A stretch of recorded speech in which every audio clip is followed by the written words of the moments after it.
안녕하세요. 안녕하세요. 네, 계속 쑥스럽습니다. 네, 강의 계획서가 나왔는데요. 아마 이 순서대로 이루어지지 않을까 싶어요. 강의 계획서. 그리고 OX 지문도 나오고 있는데 그냥 심심풀이로 한번 보셔도 괜찮을 것 같아요. 오늘 해야 될 시간은 오늘 처음 오신 분이 있죠. 네, 손 좀 들어보실까요? 네. 뭐 이렇게 많으세요? 네. 오늘 오신 분들은 11월, 12월 강의 오픈되어 있을 테니까 주말에 한번 쭉 전 과목을 한번 들어보시는 것도 나쁘지 않다고 생각을 해요. 그렇겠죠? 오늘은 11월, 12월 달에 강의한 것을 전체적으로 다시 한번 볼 겁니다. 그리고 오늘은 이제 교재를 진행을 할 건데요. 맨 앞에부터 차근차근 진행을 하겠습니다.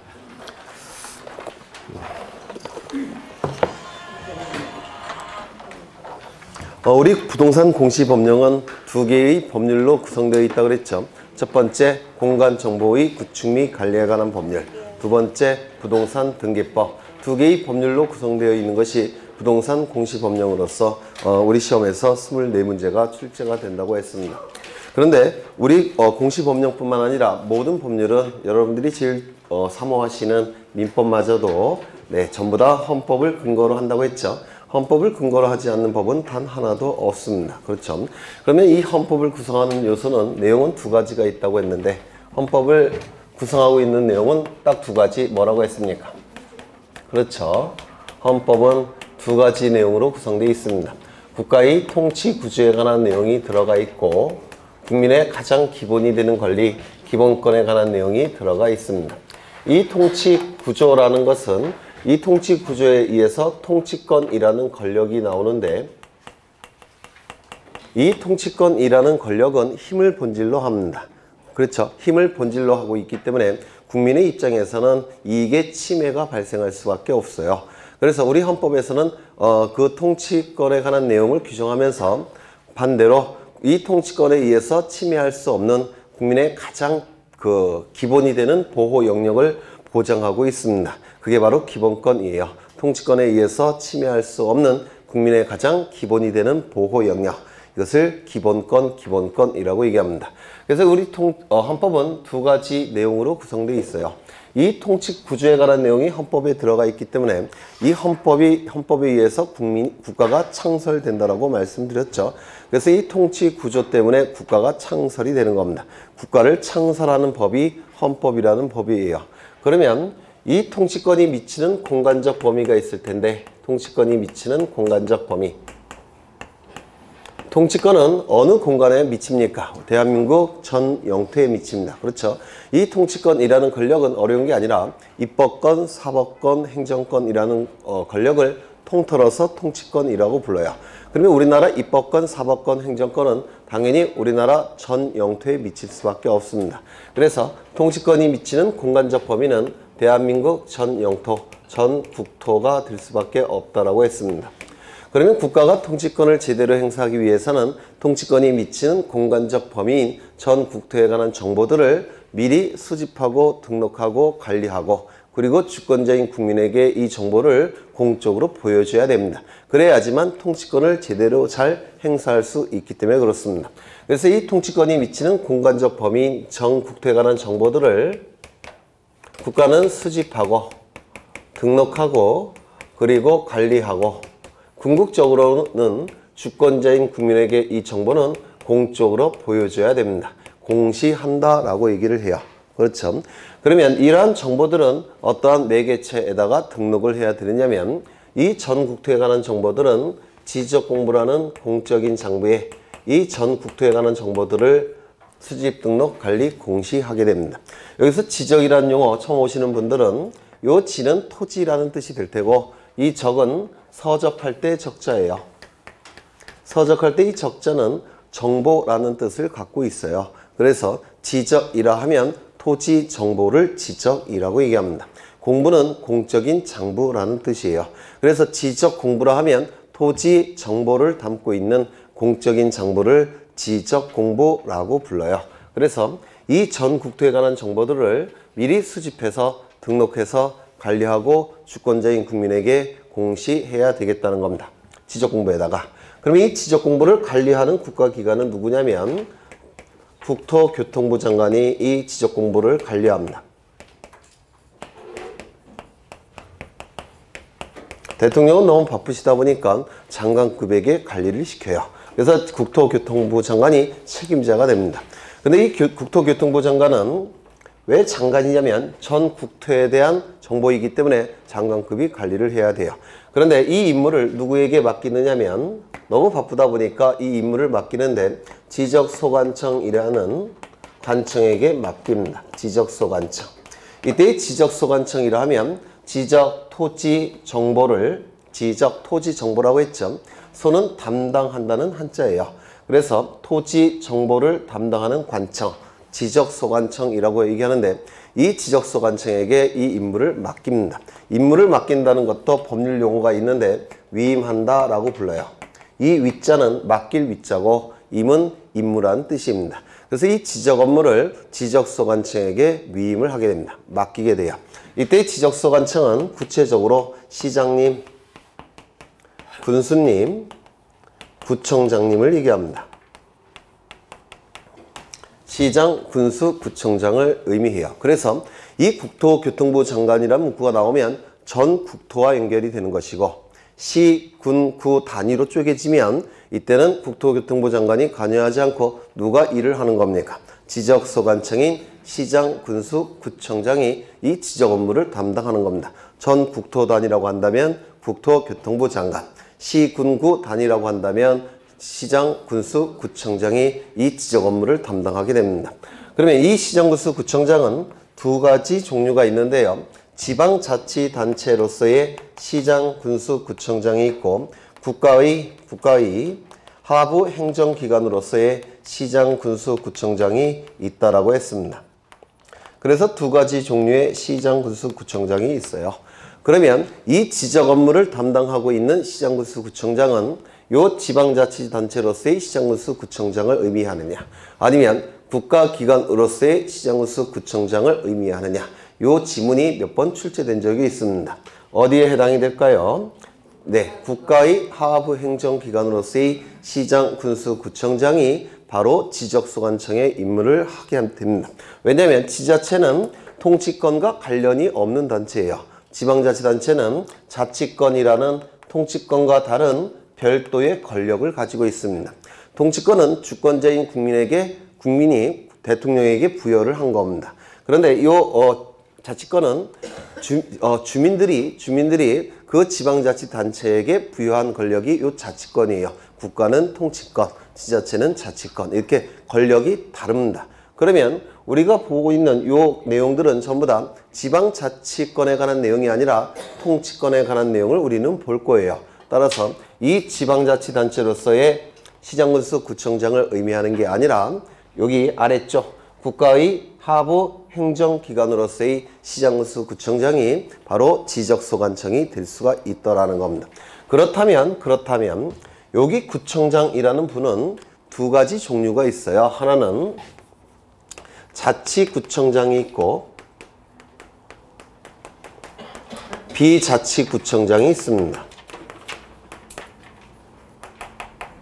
이렇게 두 가지 종류의 구청장이 있습니다.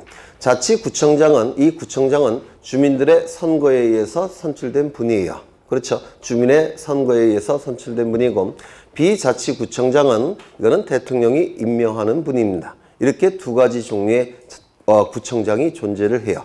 그러면 이 지적소관청으로서의 이 구청장님은 반드시 이 자치구청장일 필요가 있습니까? 없습니까? 없습니다. 물론 이 자치구청장도 지적소관청이 될 수 있지만 비자치구청장도 지적소관청이 될 수가 있더라는 겁니다. 이것도 굉장히 어려운 내용인데요. 꼭 기억하셔야 돼요. 자치구청장이건 비자치구청장이건 둘 다 지적소관청이 될 수가 있습니다. 자치구청장은 두 개의 지위를 갖고 있는 거예요. 첫 번째는 지방자치단체, 두 번째는 국가기관. 비자치구청장은 하나의 직위만 갖고 있을 겁니다. 지자체의 직위는 없을 테고 국가기관으로서의 지위는 가지고 있을 겁니다. 그래서 시장 군수 구청장일 때 그 구청장님은 반드시 자치구청장일 필요는 없고 자치구청장도 되고 비자치구청장도 될 수가 있다는 겁니다. 요거 이해가 되십니까? 네, 굉장히 어려운 내용을 한 거예요. 그 다음에 여기 시장이 있는데요. 시장. 여기 요거는 갑이라는 시입니다. 갑이라는 시인데 요 시 안에는 구가 있습니다. 4개의 구가 있는데요. A구, B구, C구, D구 이렇게 구가 있을 겁니다. 그런데 요 D구가 요 A, B, C, D 요 4개의 구가 전부 다 자치구입니다. 자치구예요. 그래서 요 구청장님은 자치구청장입니다. 그러니까 주민의 선거에 의해서 선출된 분이에요.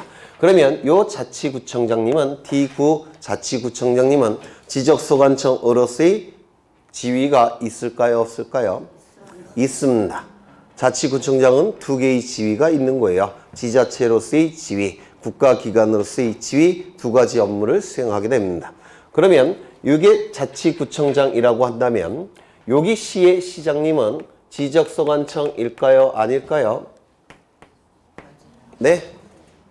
지적소관청일까요? 아닐까요? 생각을 해보시면 돼요. 만약에 요 시의 시장님이 지적소관청이라고 한다면 이 안에 들어오는 토지는 지적소관청이 둘이 존재하게 됩니다. 맞습니까? 여기 A시의 갑시의 시장님도 지적소관청이 돼버리고 요 D구의 구청장님도 지적소관청이 돼버려요. 그러면 이것은 네 필연적으로 충돌을 일으킬 수밖에 없습니다. 그래서 국가 업무는 이렇게 충돌을 일으키게끔 분장되지 않습니다. 나눠지지를 않아요. 그러면 요것도 요 D 구청장님도 지적소관청이라고 한다면 요 시의 시장님은 지적소관청의 지위가 있을까요? 없을까요? 없습니다. 충돌을 일으키기 때문에 그래요. 하나의 토지에 대해서 자치구청장이 둘이 존재할 수는 없습니다. 아니요. 지적소관청이 둘이 존재할 수는 없습니다. 요거 이해가 되십니까? 그렇죠? 그렇다면 요 D구가 만약에 비자치구라고 한다면 요 D구의 구청장님은 지적소관청이 될까요? 안 될까요? 마찬가지로 될 겁니다. 자치구청장이건 비자치구청장이건 지적소관청의 지위는 있다고 했죠? 맞습니까? 그러면 요 비자치구의 구청장도 지적소관청이 될 수가 있을 겁니다. 그렇다면 요 시의 시장님은 지적소관청이 될까요? 안 될까요? 안 될 겁니다. 맞습니까? 될 수가 없죠. 업무에 충돌이 나타나기 때문에 그렇습니다. 그렇다면 요 시장님은 뭐 하는 놈입니까? 네? 뭐 하는 놈이겠습니까? 그냥 쓸데없이 집어넣은 걸까요? 아닙니다. 구가 없는 시의 시장을 얘기하는 겁니다. 구가 없는 시의 시장. 강명시는 구가 있습니까? 없습니까? 없죠. 강명시장님은 지적소관청의 지위가 있을까요? 없을까요? 있을 겁니다. 그러면 서울시장님은 지적소관청이 될까요? 안 될까요? 안 되는 겁니다. 그렇죠? 좀 어려운 내용을 좀 보신 거예요. 11월 달과 똑같이 하면 욕먹겠죠. 그래서 조금 더 네, 조금 더 본 겁니다. 그 다음에 지금 한 거는 나중에 문제집에서 많이 보실 거예요. 네, 좀 어려운 내용을 보신 겁니다. 이건 출제될 가능성이 있어요. 네, 그 다음에 출제 안 되는 건 안 하겠죠. 여기에 적용되는 법률이 있을 텐데 여기에 적용되는 법률이 바로 공간정보의 구축 및 관리에 관한 법률이라고 얘기를 하더라는 겁니다. 공간정보의 구축 및 관리에 관한 법률로서 우리 시험에서 12문제가 출제가 되고 여러분들은 요 나중에 본 시험을 보실 때 최소한 10개 이상은 득점하셔야 될 겁니다. 그렇겠죠? 너무 쉬운 법이라서 10개 이상 득점하실 수가 있어요. 실수를 하지 않는다면 12개도 충분히 나올 수 있는 법률이에요. 근데 좀 힘들어 하시는 분들이 여자 수험생들 중에 좀 있습니다. 그 이유는 용어가 익숙하지 않기 때문에 그래요. 그래서 보통 수업 시간에 제가 이렇게 말씀드릴 때 같이 쫑알쫑알 하시는 게 네, 접근하기에 좀 더 쉬우시게 될 겁니다. 용어만 익숙하다면 이거는 나올 게 뻔해요. 다 득점하셔야 될 겁니다. 그럼 여기서 이게 12문제가 출제가 되고 공간이라는 용어는 왜 나왔다고 했습니까? 여기서 가지고 온 겁니다. 공간. 통치권이 미치는 공간적 범위. 거기서 바로 공간이라는 용어를 따서 여기에 배치를 시킨 겁니다. 그 다음에 정보라는 단어는 어디서 가지고 왔을까요? 요거 전 국토에 관한 정보, 전 국토에 관한 정보에서 가지고 온 겁니다. 그래서 공간 정보의 구축 및 관리에 관한 법률이라고 얘기를 합니다. 공간 정보의 구축 및 관리에 관한 법률은 부동산 공시법령을 구성하고 있죠. 그래서 우리 시험범위예요. 그러면 공시법령은 공시란 용어는 여기서 따온 겁니다. 공시. 전 국토에 관한 정보는 궁극적으로 주권자인 국민에게 공적으로 보여줘야 되기 때문에 공시란 공시법령의 한 파트가 될 수가 있는 겁니다. 그렇죠? 네. 그래서 이건 간략하게 너무 기니까 공간정보법 이렇게 보통 부릅니다. 공간정보법 12문제가 출제가 될 겁니다. 그 다음에 여기 기본권에 관한 내용이 나올 텐데요. 기본권. 그 전에 몇 가지를 더 보죠. 여기 통치권이라는 권력이 나오는데 통치권이라는 권력은 아까 말씀드린 바대로 누가 뭐로 구성이 되어 있다고 그랬죠? 입법권, 사법권, 행정권. 그렇죠? 입법권은 누가 갖고 있습니까? 국회. 그렇죠? 사법권은 법원. 그 다음에 행정권은 행정수반으로서의 대통령이 갖고 있습니다. 그러면 통치권은 누가 갖는 거냐? 이 국회, 그 다음에 행정수반으로서의 대통령, 그 다음에 사법부 누구죠? 대법원장. 이 양반들보다는 높아야 되겠죠? 누구겠습니까? 국가 원수로서의 대통령이 갖는 권력이에요. 그래서 대통령은 두 가지 지위가 있어요. 행정부의 수반으로서의 지위, 국가 원수로서의 지위. 그래서 통치권을 행사하는 자는 국가 원수로서의 대통령을 얘기합니다. 너무 바쁘다 보니까 이 임무를 누구에게 맡겼다고요? 국토교통부 장관. 그래서 통치권은 입법부, 사법부, 행정권을 통틀어서 통치권이라고 얘기하고 그 주체는 대통령이 되는 겁니다. 그 다음에 여기서 정보가 대단히 유전에 전국토 요거를 보셔야 되는데 우리 민법에서는 물건을 둘로 나누게 됩니다. 물건을. 그래서 이 세상에 존재하는 물건은 두 가지 종류로 나눠져요. 어떻게 나눠집니까? 움직이는 재산과 움직이지 않는 재산 두 가지로 나누게 될 겁니다. 움직이는 재산, 움직이지 않는 재산이라고 얘기합니다. 우리 민법 아마 98조인가 거기에 규정이 되어 있을 거예요. 그런데 이 부동산은 또한 둘로 나눠지죠. 움직이지 않는 재산은 전부 다 부동산이에요. 움직이지 않는 모든 것들은 다 부동산인데요. 이것도 둘로 나눠집니다. 어떻게 나눠집니까? 토지와 아닙니다. 토지 위의 정착물 이렇게 나눠져요. 토지 위의 정착물 이렇게 나눠집니다. 우리 민법에서. 그렇죠. 그런데 이 토지 위 정착물은 그 종류가 대단히 많습니다. 이게 토지라고 한다면 토지 위에 붙어있는 정착물은 굉장히 많아요. 여기에 건물도 있을 수가 있고 나무도 있을 수가 있고 육교가 있을 수도 있고 전봇대가 있을 수도 있습니다. 이건 전부 다 움직이지 않죠. 그래서 전부 다 부동산이에요. 전부 다. 그런데 이 여러 개의 수많은 부동산 중에서 우리 민법에서 가장 중요하게 다루는 부동산은 뭐겠습니까? 요겁니다. 건물. 그렇죠. 그래서 이 토지 위 정착물도 둘로 나누는 겁니다. 건물과 건물 이외의 정착물. 이렇게 둘로 구분을 해요. 그래서 건물과 토지만 부동산인 건 아니에요. 움직이지 않는 모든 물건들은 전부 다 부동산입니다. 다만 부동산 중에서도 중요한 부동산이 바로 토지와 건물이고 워낙 중요하기 때문에 등기부도 이 두 개의 부동산에만 존재하는 겁니다. 이것들도 전부 다 부동산이에요. 건물만 부동산이 되는 건 아닙니다. 이건 전부 다 부동산이에요. 그렇겠죠? 그런데 우리 공시법령에서 부동산은 두 가지만 다룹니다. 뭡니까? 토지와 건물. 왜? 부동산 중에서 가장 재산적 가치가 있는 부동산은 토지와 건물로 보기 때문에 그렇습니다. 그 중에서 이 공간정보법은 무엇만을 대상으로 합니까? 요 토지만을 대상으로 하는 겁니다. 그렇죠? 부동산 중에서도 토지만을 대상으로 합니다. 전국토라고 되어 있으니까. 그 다음에 이 전국토, 토지만을 대상으로 한다는 거 기억하셔야 되고요. 그 다음에 여기서 정보라 하면 무엇을 의미하는지 이것도 다 했던 건데 처음 오신 분들은 오늘 암기하셔야 됩니다. 여기서의 정보는 두 개의 정보가 있어요. 첫 번째, 토지 자체에 대한 정보가 있을 겁니다. 토지 자체에 대한 정보. 두 번째는 토지가 존재하고 우리나라는 자본주의 국가죠. 자본주의 국가를 우리 헌법이론에서는 어떻게 설명하냐면 개인의 소유권을 인정하는 게 바로 자본주의 국가예요. 헌법에서는. 사회학적으로는 어떻게 설명하는지 모르겠지만 헌법이론상으로는 개인의 소유권을 인정하는 것이 자본주의다 이렇게 얘기를 합니다.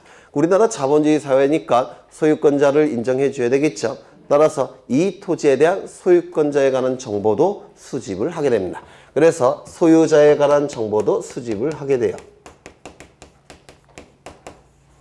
그러면 여기서 보다 경중을 구별하자면 어느 것이 더 중요한 정보냐면 통치권의 대상은 토지도 존재하고 사람도 존재하죠. 하지만 이 공간정보법, 공간이라는 문구가 있으니까 여기서는 뭐가 더 중요하겠습니까? 토지에 관한 정보가 훨씬 중요한 겁니다. 그래서 이것을 주된 정보라고 얘기하고 이것을 부수적 정보라고 얘기를 합니다. 그래서 공간에 관한 정보이기 때문에 주로 이것을 위해서 이게 존재하는 거예요. 공간을 위해서. 그렇죠. 그럼 이 토지에 관한 정보는 뭐가 있느냐면 소재, 지번, 지목, 면적, 경계, 좌표라고 얘기합니다. 그래서 이걸 통틀어서 우리 공간정보법은 뭐라고 부르냐면 토지의 표시라고 부릅니다. 그래서 토지에 관한 정보를 하면 토지 표시에 관한 정보로서 소재, 지번, 지목, 면적, 경계, 좌표값을 의미하게 될 겁니다. 11월 달에 오신 분들은 이미 암기가 되셨고요. 오늘 처음 1월 달부터 오신 분들은 오늘 암기하셔야 돼요. 토지의 표시라 하면 소재, 지번, 지목, 면적, 경계, 좌표가 될 겁니다. 두 문자를 따셔서 일단 빨리 외우셔야 될 거예요.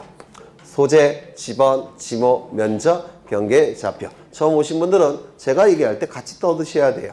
그래서 용어가 익숙해지면 12개의 문제에 다 득점이 가능한 법이 이 법이니까 소지지면 경좌표 이렇게 외우십니다. 소지지면 경좌표, 소, 소재, 지, 지번, 지, 지목, 면적, 경계, 좌표. 그렇죠.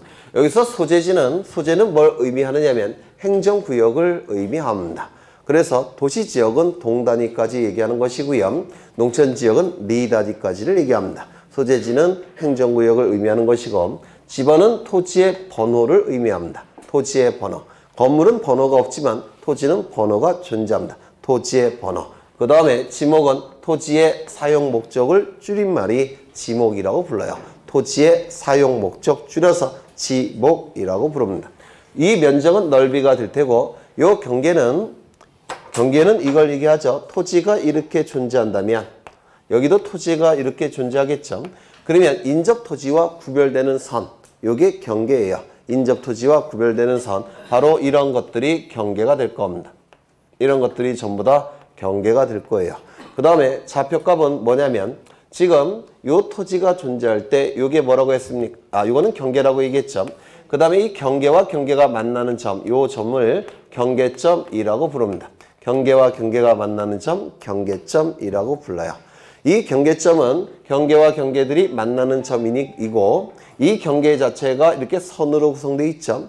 맞습니까? 선으로 구성되어 있으니까 이건 그림 형태의 정보라고 불러요. 그림 형태의 정보. 그러면 이 경계점도 그림 형태의 정보죠.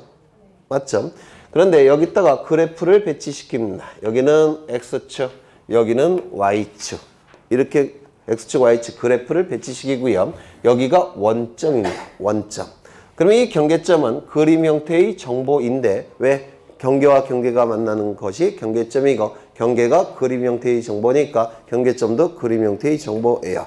그러면 이건 전부 다 그림 형태의 정보인데 여기 X축, 여기 Y축으로 해서 좌표값으로 표현할 수 있습니까? 그렇죠. 여기가 원점이 될 테고 어떤 분이 이렇게 생각하겠죠. 왜 여기가 X가 아니고 Y느냐. 측량은 여기가 Y가 맞습니다. 측량에서는. 그러면 여기가 숫자들이 나올 텐데 이 숫자들을 뭐라고 부르냐면 요 경계점을 좌표값으로 전환됐다 해서 경계점 좌표라고 부릅니다. 경계점 좌표. 너무 기니까 줄여서 좌표값 이렇게 얘기를 합니다. 좌표값. 그래서 이 좌표는 경계점 좌표를 의미하게 됩니다. 이러한 토지 표시에 관한 정보가 이 지적 공부에 등록되는 가장 중요한 정보가 됩니다. 소재, 지번, 지모, 면적, 경계, 좌표. 그렇죠. 그 다음에 여기 소유자에 관한 정보는 이름과 주민번호와 왜 벌써 한숨을 쓰세요? 주소. 네, 이 세 가지를 소유자에 관한 정보라고 불러요. 이는 지적 공부에 등록되는 부수적인 정보라고 부릅니다. 부수적인 정보. 자본주의 사회니까 소유자 정도는 등록해야 되겠다는 겁니다. 그렇죠? 물론 주된 정보는 토지 표시, 부수적 정보는 소유자 표시가 될 겁니다. 그 다음에 저기 지적 공부가 나오는데요. 이 지적 공부를 한번 보겠습니다. 이 지적 공부는 토지 정보를 담당하고 있는 공적인 장부를 지적 공부라고 불러요. 토지 정보를 담고 있는 공적인 장부, 지적 공부라고 부르는데요. 이 지적 공부는 두 가지 형태가 있습니다. 예전에 다 했던 거죠. 첫 번째, 가시적 지적 공부. 그 다음에 이 가시적 지적 공부를 컴퓨터 파일로 전환시킨 게 있습니다. 이를 불가시적 지적 공부라고 불러요. 불가시적 지적 공부.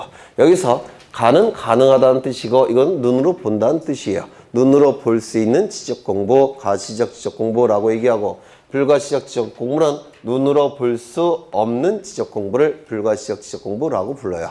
이 눈으로 볼 수 없는 이유는요. 이 컴퓨터 파일 형태의 지적 공부는 모니터에 띄우면 눈으로 볼 수 있죠. 그런데 모니터에 띄우기 전까지는 눈으로 볼 수 있습니까? 없어요. 모니터에 띄우기 전까지는 눈으로 볼 수가 없기 때문에 불가시적 지적 공부라고 부릅니다. 그런데 이건 어디까지나 학자들이 쓰는 용어에 불과하고 우리 공간정보법에는 뭐라고 표현하고 있느냐면 이렇게 표현합니다. 정보 처리 시스템에 기록되고 저장된 지적 공부 이렇게 표현합니다. 정보 처리 시스템에 기록되고 저장된 지적 공부. 이게 바로 컴퓨터 파일 형태의 지적 공부라는 뜻입니다. 이 가시적 지적 공부는 눈으로 볼 수 있으니까 이건 뭡니까? 종이로 만들어진 지적 공부를 의미합니다. 이거는 컴퓨터 파일 형태의 지적 공부를 얘기해요. 이렇게 두 가지 종류의 지적 공부가 존재합니다. 이 가시적 지적 공부는 세 가지 형태가 존재하는데요. 첫 번째, 대장 형태. 두 번째, 도면 형태. 세 번째, 경계점을 좌표값으로 전환시켜서 등록한 장부. 경계점 좌표 등록부라고 얘기합니다.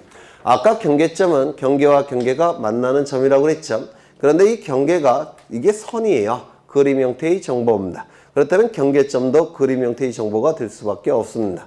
그런데 이걸 좌표값으로 전환시켜서 등록한 장부가 있는데 이를 경계점 좌표 등록부라고 얘기합니다. 여기서 대장 형태의 장부는 요 대자가 국가기관이라는 뜻을 가지고 있어요. 청와대, 국가기관이라는 뜻이에요. 따라서 장은 장부라는 뜻이 될 테고. 그래서 이 대장 형태의 장부는 국가기관이 만든 장부라는 뜻인데 이 대장은 그 구성이 문자로 구성되어 있습니다. 주로 글자로. 문자로 구성되어 있고요. 요 도자는 그림 도자입니다. 그래서 그림 형태의 지적 공부를 도면 형태의 지적 공부라고 불러요. 그래서 이거는 그림으로 구성된 지적 공부예요. 이 경계점은 그림 형태의 정보가 되겠죠. 근데 좌표값은 숫자죠.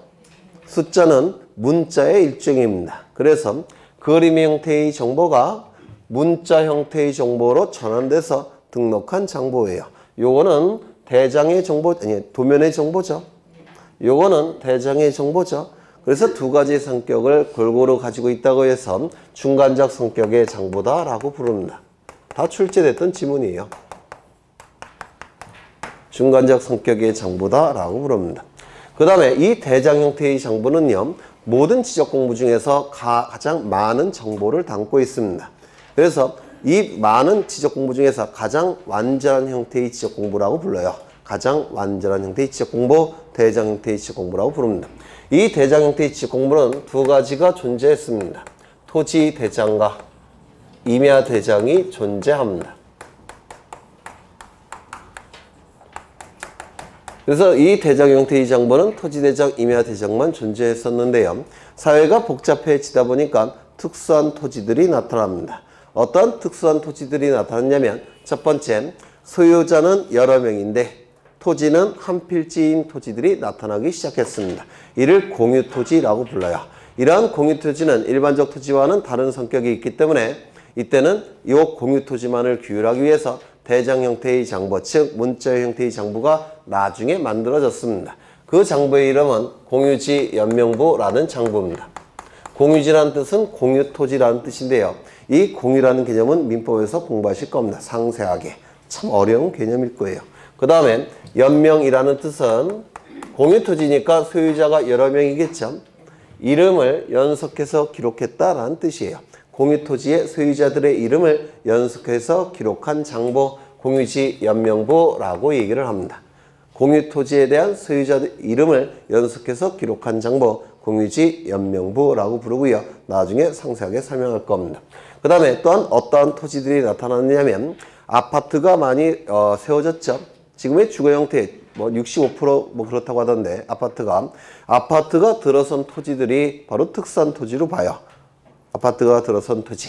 그러면 아파트 소유권자들을 뭐라고 부르냐면 구분 소유권자라고 부르는데요.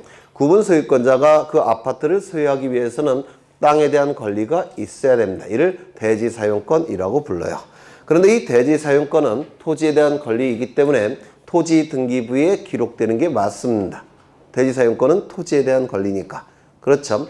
그런데 이 토지에 대한 권리인 대지 사용권이 건물 등기부에 등기가 돼버리면 대지 사용권이라는 이름은 이제 버리고 대지권이라는 이름으로 바뀝니다. 이렇게 이 대지 사용권은 토지에 대한 권리이기 때문에 토지 등기부에 원칙적으로 기록돼야 되는 권리인데 이게 건물 등기부에 기록이 돼버리면 대지 사용권이라는 이름은 이제 버리고 대지권이라는 이름으로 바뀌게 돼요. 이 대지권에 대한 특수한 정보들을 담고 있는 장부가 있는데 이를 대지권 등록부라고 부릅니다. 나중에 상세하게 공부를 할 겁니다. 그런데 이 두 가지 장부는 나중에 추가가 된 거예요. 특수한 토지에 관한 정보들을 나중에 수록한 장부를 추가를 시킨 겁니다. 원래는 이 두 가지밖에 없었습니다. 그래서 이건 일반적인 대장 형태의 장부고 이거는 특수한 대장 형태의 장부라고 불러요. 그러면 이 토지대장과 임야대장은 어떠한 장부냐면 문자로 구성된 가장 완전한 형태의 장부라고 했죠. 그래서 우리나라에는 한 4천만 개 필지가 있는데 그 모든 필지들은 토지들은 여기 아니면 여기에는 무조건 등록이 돼야 된다. 둘 중에 하나는 등록을 해야 돼요. 그러면 어떠한 토지는 토지대장에 등록하고 어떠한 토지는 임야대장에 등록이 되느냐면 거래가 활발히 이루어지는 토지들, 거래가 활발히 이루어지고 있기 때문에 효율적인 관리가 필요한 토지들, 또한 효율성을 높일 필요가 있는 토지들, 그 토지들은 여기에 등록해서 관리를 합니다. 거래가 활발히 이루어지고 있기 때문에 효율성을 높일 필요가 있고 효율적 관리가 필요한 토지들은 토지대장에 등록해서 집중적으로 관리합니다. 그러면 거래가 잘 안 되는 토지들, 효율적 관리도 필요 없고 효율성을 높일 필요가 없는 토지들도 있을 겁니다. 그거는 여기다가 등록해서 관리합니다. 구체적으로는 10개의 지목의 토지는 이쪽에 등록해서 관리합니다. 예전에 한 것 같은데 철제, 천고, 유수, 그 다음에 뭘까요? 묘, 목, 도, 임. 이 10개의 지목의 토지는 거래가 잘 안 돼요. 그래서 효율적으로 관리할 필요도 없고 효율성을 높일 필요도 없어서 임야대장에 등록해서 관리하고 이게 10개입니다. 나중에 하실 건데요. 이것 말고 18개 종류가 또 있습니다. 지목이 그 18개는 이쪽에 등록해서 관리를 합니다. 그래서 모든 토지들은 토지대장 아니면 임야대장에는 무조건 등록해야 됩니다. 4천만 개 되는 토지들은. 무슨 말인지 아시겠죠? 네. 모르셔도 괜찮아요. 나중에 또 할 거니까. 네. 그런데 이거는 문자 형태의 지적 공부라고 얘기하고요. 문자로 구성된 지적 공부고 이 문자 형태의 지적 공부 중에서 그림 형태의 정보도 있죠. 경계 뭐 이런 것들, 경계점, 경계 이런 것들도 공시하기 위해서 그림 형태의 장부로 만든 것이 있는데 이게 도면이라고 얘기합니다. 그러면 이 도면에는 뭐가 있느냐면 토지 대장에 등록되는 토지들의 경계를 표시하기 위해서 그림 형태로 만든 장부가 있는데 이를 지적도라고 부릅니다. 그래서 이거는 한 쌍이에요. 한 쌍으로 움직입니다. 그 다음에 임야 대장에 등록된 토지들의 경계를 표시하기 위해서 그림 형태로 만든 장부가 있는데 이를 임야도라고 부릅니다. 이건 하나의 쌍입니다. 같이 움직이는 겁니다. 그래서 대한민국에 있는 모든 토지들은 토지대장 지적도 아니면 임야대장, 임야도에 무조건 등록을 해야 됩니다. 무조건. 거기에 등록되지 않은 토지는 없어요. 원칙이. 그렇죠. 그 다음에 이건 특수한 토지들만 있는 장부죠. 특수한 토지들만 있는 장부입니다. 이것도 특수한 토지들에만 존재하는 장부예요. 그래서 가장 원칙적인 장부는 요 네 가지입니다. 토지대장, 지적도, 임야대장, 임야도. 그렇죠. 모든 토지는 여기에 다 등록이 되는 것이고 일부 토지들은 여기에 등록이 될 겁니다. 그렇죠. 그 다음에 그러면 가시적 지적공부는 총 몇 가지가 있습니까? 7가지. 이 7가지를 암기하셔야 돼요. 이걸 7개를. 그래서 암기가 되셔야지만 이제 득점이 가능할 텐데요. 지금 외우고 가죠. 대장 형태는 4개. 그렇죠. 일반적인 것은 토지대장, 임야대장. 특수한 것은 공유지역명부, 대지권, 등록법. 도면 형태 2가지, 지적도, 임야도. 여기에 해당되는 도면 형태는 존재하지 않습니다. 특수한 토지니까. 그렇죠. 그래서 도면 형태 2가지, 지적도, 임야도. 토지대장과 지적도가 쌍으로 움직이고요. 임야대장, 임야도가 쌍으로 움직이는 겁니다. 그래서 문자 형태의 정보는 대장 형태에 등록이 되는 것이고 그림 형태의 정보는 여기 도면 형태에 등록이 되는 겁니다. 그렇죠. 그 다음에 2가지 성격을 다 가지고 있는 경계점, 좌표, 등록부. 다시 외우죠. 보지 마시고 대장 형태의 장부는 총 4개가 있습니다. 일반적 장부가 있고 특수한 장부가 있는데 일반적 장부는 2개. 토지대장, 임야대장. 그렇죠. 그 다음에 특수한 지적공부 2개가 있죠. 공유지역명부, 대지권, 등록법. 그 다음에 도면 형태 장부 2가지. 지적도, 임야도. 2가지 성격을 다 가지고 있는 경계점, 좌표, 등록법. 그래서 7개의 지적공부가 암기가 되셔야 합니다. 이거 자체로도 최근에 2번이나 나왔어요. 이거 자체로도. 그런데 이건 종이 형태의 장부니까 이거를 한 권으로 만들 수는 없습니다. 왜? 너무 두터워지니까. 그래서 7개로 나눠서 만든 것이고요. 이거는 컴퓨터 파일 형태라고 그랬죠. 컴퓨터 파일 형태니까 용량이 대단히 커요. 그래서 이건 따로 만들 필요가 없습니다. 그래서 이것은 하나로 보게 됩니다. 하나로. 그래서 총 지적 공부는 8개의 지적 공부가 있다라고 얘기하고 주로 내용이 출제가 되는 것은 이것을 기준으로 출제가 될 겁니다. 이 위에 것을 기준으로. 그래서 이 지적 공부의 종류는 꼭 외우셔야 되는데요. 이 지적 공부라는 장부는 통치권 행사를 위한 장부라서 대단히 중요한 장부입니다. 따라서 영구히 보존합니다. 영구히 보존 장부예요. 물론 등기부도 영구 보존 장부지만 이 지적 공부도 영구 보존 장부입니다. 그렇다면 이 지적소 관청에서 이것을 보관하고 있는데 지적소 관청 밖으로 반출시킬 수 있겠습니까? 당연히 안 됩니다. 왜? 일단 나가면 분실, 소실의 위험성이 나타나기 때문에 그렇습니다. 그렇겠죠? 그래서 원칙은 반출이 금지되어 있는데 어쩔 수 없이 밖으로 보내야 되는 경우가 있겠죠? 첫 번째, 이걸 기준으로 얘기하는 겁니다. 위쪽 걸 기준으로. 첫 번째는 천재지변이 발생했다면 안전한 장소로 옮겨야 되겠죠? 첫 번째, 천재지변. 두 번째는 시장 군수구청장보다 한 단계 더 높은 국가기관의 승인이 있다면 그때도 반출이 허용이 됩니다. 시장 군수구청장보다 한 단계 더 높은 국가기관은 누굴까요? 시도지사입니다. 왜냐하면 시도지사도 2개의 지위가 있어요. 국가의 하부 행정기관으로서의 지위. 또 하나는 지자체로서의 지위. 시도지사도 2개의 지위가 있기 때문에 이때는 국가의 하부 행정기관의 지위가 있기 때문에 지적소관청보다 한 단계 더 높은 국가기관이 될 수도 있습니다. 그렇죠. 그래서 시도지사나 대도시장의 승인을 받은 다음에 반출을 시켜야 될 겁니다. 뭐 당연하겠죠. 네, 그 정도 이해하시면 될 테고요. 지적 공부를 받습니다. 그 다음에 국토교통부 장관이라는 문구가 나오는데 전 국토를 단위로 한다면 당연히 뭐가 되겠습니까? 국토교통부 장관. 그렇죠. 전 국토에 대한 권한이 있는 자이어야 되겠죠. 그런데 시군구별로 쪼개진다면 이때는 국토교통부 장관은 시군구별로 누구에게 위임했다고 했습니까? 시장, 군수, 구청장에게. 우리 교재가 조금 오해가 있는 부분이 있는데 그것 때문에 설명을 드리는 겁니다. 네, 시장, 군수, 구청장 이미 설명이 됐고요. 이제 등기법을 좀 보겠습니다. 시간이 등기법. 헌법을 구성하고 있는 내용은 두 가지 내용이라고 그랬죠. 통치구조와 기본권. 이 통치구조 때문에 국가가 만들어지는 겁니다. 국가를 창설시키는 효력이 이 헌법이라는 법에 있는 겁니다. 이 헌법에는 물론 나라마다 이거 용어는 좀 달리 있어요. 예를 들어서 독일 같은 경우는 기본법이라고 불러요. 용어는 달리 쓰이지만 통치구조에 관한 내용은 모든 헌법에 들어가 있습니다. 또 하나 국민의 가장 기본이 되는 권리가 이 헌법에 들어가 있다고 그랬죠. 국민이 가장 기본적인 권리, 기본이 되는 권리, 즉 통치권에 의해서 침해할 수 없는 국민의 가장 기본이 되는 보호 영역, 이를 기본권이라고 불러요. 행복주거권, 자유권, 평등권, 생명권, 인격권, 재판 청구권, 재판 절차 진술권, 뭐 이런 거 굉장히 많습니다. 내용은.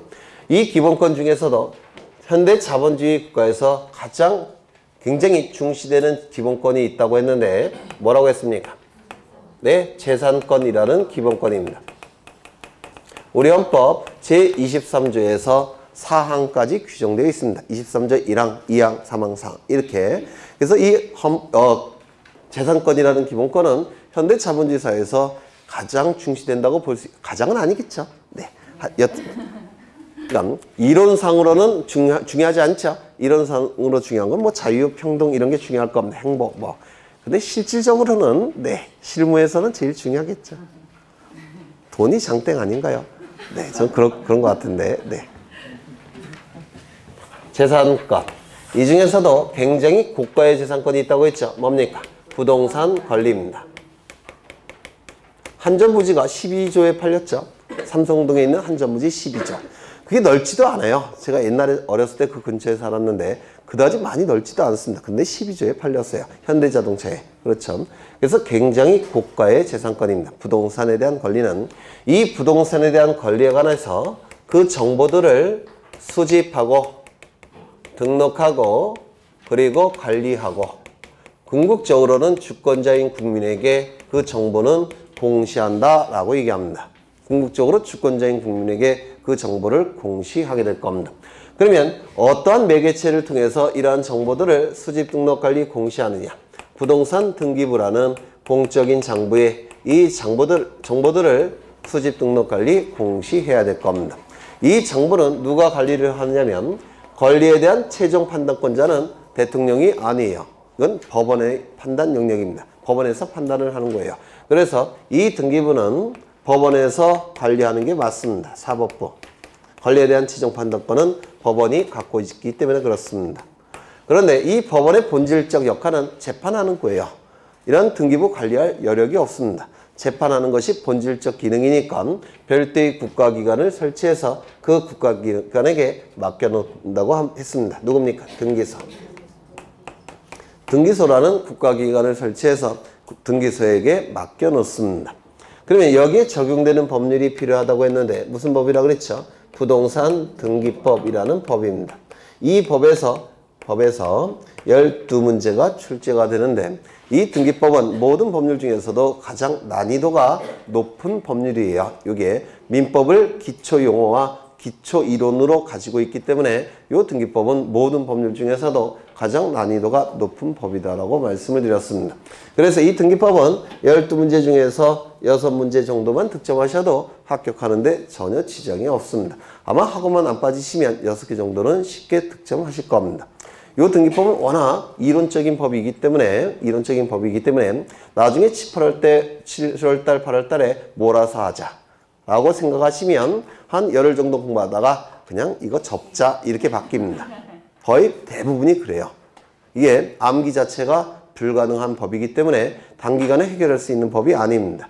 그래서 한 열흘 정도 공부하다가 아예 포기하시는 분이 굉장히 많습니다. 한 60, 70%가 넘어요.